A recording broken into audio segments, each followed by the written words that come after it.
రే మామ ఎక్కడరా? రూమ్లోనేరా. బయట చల్లగా వర్షం పడుతుంటే రూమ్లో కూర్చొని ఏం చేస్తున్నావురా? పద అలా డ్రైవ్కి పోదాం. సరేనా, వేడివేడిగా బజ్జీలు తిందామా? హైదరాబాద్లో ఉండి బజ్జీలు ఏంట్రా? నాకు తెలిసిన మంచి ప్లేస్ ఉంది, పోయి వేడివేడిగా ఒక ఛాయ్ కొడదాం పద. ఆ మాట అన్నావు చూడు, 2 నిమిషాల్లో నీ ముందుంటా.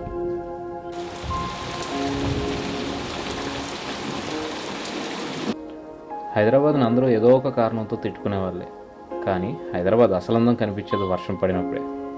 ఫ్రెండ్స్తో కారులో అలా వెళ్తూ మంచి మెలడీ సాంగ్స్ ప్లే అవుతుంటే, రే మంచి ఘంటసాల పాట పెట్టరా.